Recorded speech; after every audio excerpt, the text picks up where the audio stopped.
محرم الحرام کے مہینے کی آمد ہے. بڑی عظمتوں والا، خیر و برکت والا، قدر و منزلت والا اور اپنے اندر بیش قیمت تاریخ رکھنے والا 4 مقدس مہینوں میں سے ایک مقدس مہینہ، جس مہینے کی عظمت ہمیشہ رہی ہے، وہ مہینہ ماہ محرم الحرام کا مہینہ. محرم الحرام کا مہینہ کئی اعتبار سے قابل احترام، حرمت کا مہینہ ہے.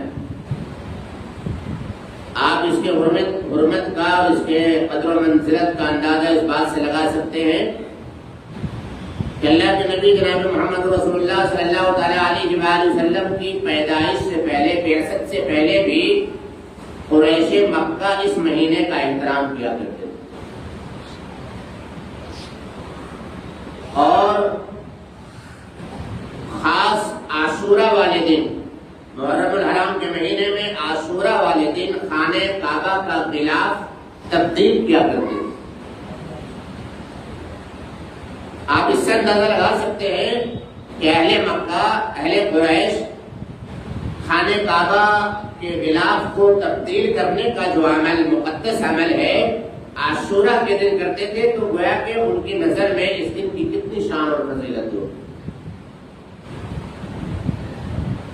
میرے اور آپ کے نبی جناب محمد رسول اللہ صلی اللہ تعالی علیہ وسلم کی ایک شان یہ تھی کہ آپ صلی اللہ تعالی علیہ وآلہ وسلم قریش کے اندر کوئی خیر کی بات دیکھتے، کوئی اچھی بات دیکھتے تو آپ ساتھ دیا کرتے. قریش کے یہاں حضرت ابراہیم خلیل اللہ علیہ السلام تسلیم کی طرف سے کوئی بات پہنچی ہوگی عاشورہ کے دن کی، اس وجہ سے وہ ایسا کرتے تھے. جناب محمد رسول اللہ صلی اللہ تعالی علیہ وسلم کا دستور تھا کہ قریش کے اندر کوئی عمل خیر اور کوئی بہتر بات ہوتی تو آپ اس کو قبول فرما لیتے. مثلا حج زمانے جاہلیت میں بھی ہوا کرتا تھا، اور قریش مکہ کے ساتھ جناب محمد رسول اللہ صلی اللہ تعالی علیہ وسلم نے کیا بھی ہے. اسی طرح آپ صلی اللہ تعالی علیہ وآلہ وسلم نے ان کے ساتھ عاشورہ کا روزہ بھی رکھا. جب آپ صلی اللہ تعالی علیہ وسلم مکے سے ہجرت کر کے مدینہ تشریف لے گئے اور آپ کو یہ پتا چلا کہ آج کے دن تو یہودی بھی روزہ رکھتے ہیں، تو آپ صلی اللہ تعالی علیہ وآلہ وسلم کو یہ اطلاع دی گئی کہ یہودی آج کے دن محرم الحرام کی 10 تاریخ کو عاشورہ والے دن اس لیے روزہ رکھتے ہیں کہ جناب موسیٰ کلیم اللہ علیہ السلام و تسلیم کو اللہ رب کریم نے فرعون کی ظلم و ستم سے اور اس کی لشکر اور اس کی قوم سے حضرت موسیٰ علیہ السلام اور ان کے ماننے والوں کو آج کے دن ہی نجات عطا فرمائی. جب یہ بات پہنچی ہے آقا نامدار صلی اللہ تعالی علیہ وسلم کے پاس، تو آپ صلی اللہ تعالی علیہ وسلم نے اس دن کے روزے کا اور زیادہ اہتمام فرمایا اور صحابہ کرام کو بھی اس روزے کے رکھنے کا حکم فرمایا. روایت میں آتا ہے، صحابہ عرض کرتے ہیں کہ اللہ کے نبی صلی اللہ تعالی علیہ وسلم نے عاشورہ کے روزے کو رکھنے کا اس تاکیدی انداز میں حکم دیا جیسے فرض اور واجبات کے لیے حکم دیا جاتا ہے.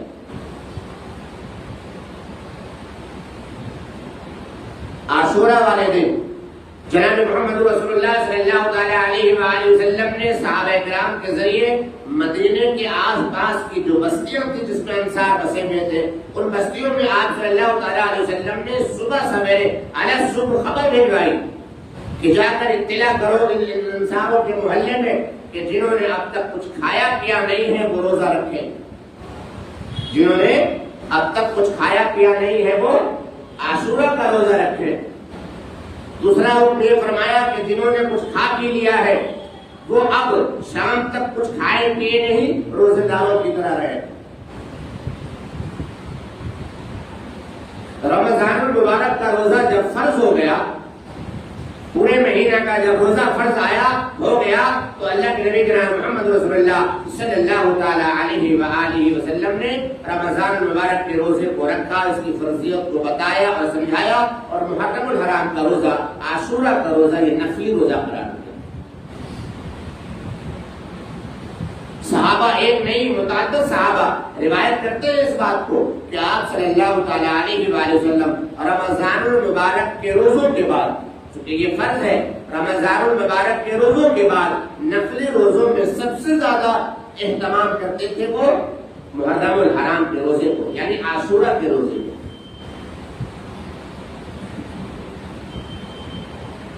اللہ کے نبی جناب محمد رسول اللہ صلی اللہ تعالی علیہ وسلم نے یہ بات بھی ارشاد فرمائی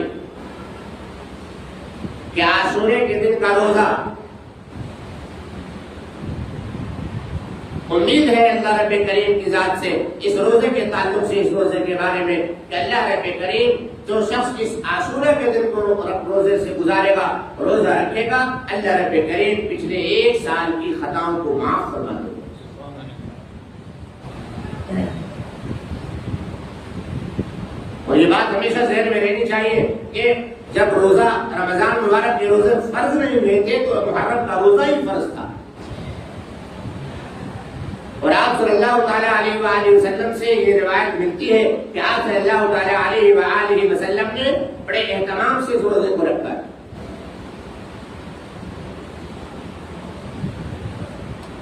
محرم الحرام کا مہینہ کئی اعتبار سے، میں نے شروع میں بتایا کہ کئی اعتبار سے قابل احترام ہے۔ قرآن کریم میں 4 مہینوں کو قابل احترام مہینہ، قابل قدر مہینہ قرار دیا گیا: ذی قعدہ، ذی الحجہ، محرم اور رجب۔ یہ 4 مہینے قرآن کریم میں بھی اور حدیث پاک میں بھی حرمت والے مہینے قرار دیے گئے۔ زمانے جاہلیت میں جنگیں عام تھی، ذرا ذرا سی باتوں پر لمبی لمبی جنگیں لڑا کرتے تھے، جنگجو تھے عرب پر، لیکن ان کی تلواریں بھی محرم کے مہینے میں میان میں رکھ دی جاتی تھی۔ ان 4 مہینوں کی وہ قدر کرتے تھے۔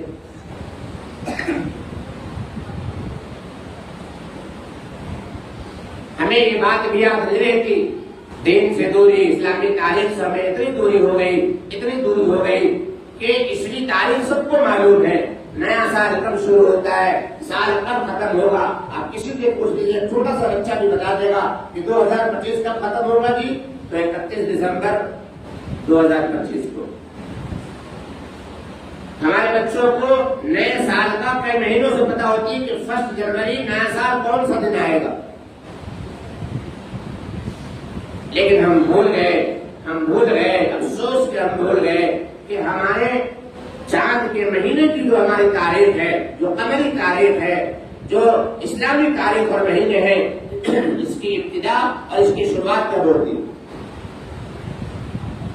یہ 12واں مہینہ چل رہا ہے ذی الحجہ کا، اور آخری عشرہ ہے ذی الحجہ کا مہینہ۔ کون سا مہینہ ہے؟ 12واں مہینہ، لاسٹ مہینہ ہے۔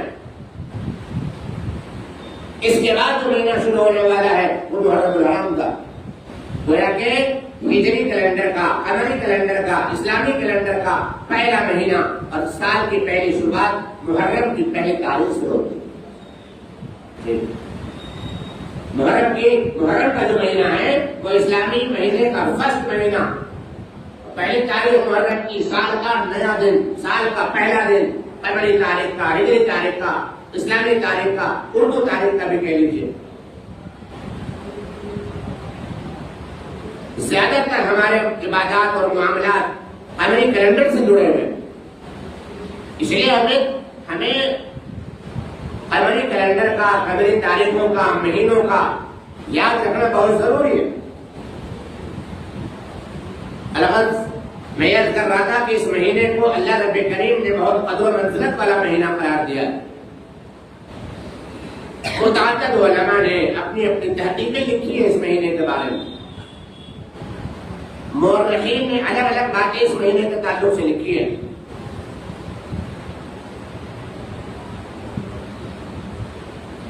متعدد علماء نے اس بات کو لکھا ہے کہ اللہ رب کریم نے آسمان اور زمین اور قلم اور حضرت سیدنا آدم علیہ السلام کی تخلیق فرمائی عاشورہ کے دن.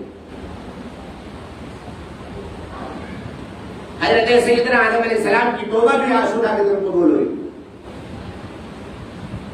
یعنی کہ محرم کے مہینے میں 10ویں تاریخ کو عاشورہ کہتے ہیں. اسی طرح حضرت یونس علیہ السلام کی قوم کی توبہ عاشورہ کے دن قبول کی گئی. حضرت یونس علیہ السلام 40 دن مچھلی کے پیٹ میں رہنے کے بعد باہر تشریف لائے، وہ عاشورہ کا ہی دن تھا. حضرت سیدنا ابراہیم خلیل اللہ، حضرت ابراہیم علیہ السلام کو خلیل اللہ کا لقب ملا اور وہ آگ ہوئے، گلزار ہوئے، قلنا یا نار کونی بردا وسلاما علی ابراہیم، وہ عاشورہ کا ہی دن تھا. حضرت اسماعیل علیہ السلام کی ولادت عاشورہ کے دن ہوئی. حضرت یوسف علیہ السلام جیل سے رہا ہوئے اور مصر کے حاکم اور بادشاہ بنے، عاشورہ کا دن تھا. ایک لمبے عرصے کے بعد حضرت یعقوب علیہ السلام حضرت یوسف علیہ السلام دونوں باپ بیٹے میں جدائی کے بعد جو ملاقات ہوئی ہے عاشورہ کے دن ہوئی. حضرت نوح علیہ السلام کے بارے میں مورخین لکھتے ہیں کہ ان کی کشتی کوہ جودی پہاڑ پر جو کنارے لگی وہ عاشورہ کا ہی دن تھا. اور یہ تو روایت تو بڑی مشہور ہے کہ حضرت سیدنا موسیٰ کلیم اللہ، حضرت موسیٰ علیہ السلام کو فرعون اور اس کی لشکر سے نجات اللہ رب کریم نے بخشی ہے. حضرت موسیٰ علیہ السلام کو وہ عاشورہ کا ہی دن تھا. بعض روایتوں سے پتہ چلتا ہے کہ جناب محمد رسول اللہ صلی اللہ علیہ وسلم نے اماں خدیجہ سے جو نکاح فرمایا ہے وہ عاشورہ کے دن، عاشورہ کا ہی دن تھا. عاشورہ کا مہینہ، محرم کا مہینہ، عاشورہ کا دن تاریخ میں بڑی عظمت اور بہت برکت والی اور بہت خیر والی تاریخ ہے، خیر والا مہینہ ہے. عاشورہ کا ہی تاریخ ہے کہ کوفیوں نے، ان بے وفاؤں نے حضرت فاطمہ رضی اللہ تعالیٰ عنہ کے لخت جگر کو عاشورہ کے دن ہی شہید کیا تھا اور وہ اللہ کے راستے میں شہید ہوئے تھے. بعض روایتوں سے پتہ چلتا ہے کہ قیامت بھی عاشورہ والے دن ہی آئے گی، واللہ عالم. اصل میں اس طرح کی جو روایات ہوتی ہیں، روایتوں میں علماء کا بڑا زبردست اختلافات ہوتے ہیں، اس لیے واللہ عالم صحیح علم اللہ کو ہے. ان میں ساری باتیں بھی ہو سکتی ہیں، تحقیق کے اعتبار سے ان میں کچھ اختلافات ہے، کچھ کمی بیشی بھی ہو سکتی ہے، لیکن ان باتوں سے الگ محرم الحرام کا جو مہینہ ہے، عاشورہ کی جو تاریخ ہے وہ بہت اعلیٰ، بہت عظیم اور بہت اہم ہے مذہب اسلام میں. حضرت امام حسین شہید ہوئے، اس کی وجہ سے یہ مہینہ غم کا مہینہ نہیں ہے. نعوذ باللہ یہ مہینہ منحوس نہیں ہے، یہ تاریخ منحوس نہیں ہے. خود یاد رکھو، شہادت اللہ رب کریم کے یہاں ایک مطلوب چیز ہے، محبوب چیز ہے، یہ منحوس چیز نہیں ہے. شہادت ہے مطلوب و مقصود مومن. شاعر نے کہا ہے شہادت ہے مطلوب و مقصود مومن. یہ تو مومن کی سب سے محبوب چیز ہے شہادت. نہ مال غنیمت نہ کشور کشائی، بہت محبوب اور اعلیٰ چیز ہے. اس سے امام حسین رضی اللہ تعالیٰ عنہ اور ان کے اہل بیت، ان کے گھر کے لوگوں کی عظمت کا اور اللہ رب کریم کے ہاں ان کی بلندی کا اور ان کی شان کا پتہ چلتا ہے کہ اللہ رب کریم نے انہیں شہید ہونے کے لیے اس مہینے کا اور مہینے کی 10 تاریخ عاشورہ کے دن کا انتخاب فرمایا. اس سے حضرت امام حسین رضی اللہ تعالیٰ عنہ کی عظمت کا پتہ چلتا ہے. ان کے ساتھ میدان کربلا میں جو لوگ شہید ہوئے ان کی رفعت کا، ان کی سربلندی کا اندازہ ہوتا ہے. میرے بھائیوں، عید آئی گئی، بقرعید آئی، وہ بھی چلے گئے. عاشورہ محرم آنے والا یہ بھی چلا جائے گا. یہ تاریخ ہے ہمارے یہاں صرف اس لیے نہیں کہ ہم کہیں اور آپ سنیں اور ہم سب آپس میں ذکر کریں. حضرت امام حسین رضی اللہ تعالیٰ عنہ سب کا ایمان اور عقیدہ ہے اس بات پر. ہم سب جانتے ہیں اہل سنت والجماعت کہ حضرت امام حسین رضی اللہ تعالیٰ عنہ اور اہل بیت حق کی لڑائی لڑتے ہوئے دنیا سے تشریف لے گئے. انہوں نے سر کٹانا تسلیم کیا لیکن سر باطل کے سامنے سر جھکانا گوارا نہیں کیا. انہوں نے اپنی زندگی میں اپنے قول سے اپنے فعل سے کسی عمل سے اسلام کو شرمندہ نہیں ہونے دیا. اپنے نانا جان کے لائے ہوئے دین کو انہوں نے شرمندگی کا مظاہرہ نہیں ہونے دیا. اپنے خون کو حضرت محمد صلی اللہ علیہ وسلم ان کے نانا جان کے اس لگائے ہوئے پودے اسلام کو انہوں نے اپنے خون دے کر کے اس پودے کو سینچا اور ہمیں یہ پیغام دیا ہے کہ تمہارے ساتھ بھی حالات آئیں گے, تمہاری زندگی میں بھی مشکلیں آئیں گی اور حالات کا سامنا کرنا پڑے گا, پر یاد رکھنا ہمیشہ حق پر قائم رہنا, انصاف پر قائم رہنا, اللہ کے عدل پر قائم رہنا, دین کو مضبوطی سے تھامے رہنا. اگر تم شہید بھی ہو گئے, تمہاری جان بھی چلی گئی, اللہ تم سے راضی ہوگا. تم بعد میں آنے والوں کے لیے آئیڈل بنو گے, نمونہ بنو گے, مثال اور مشاہدہ بنو گے. امام حسین رضی اللہ تعالیٰ عنہ کی شہادت ہر سال ہمیں یہ بات یاد دلاتی ہے.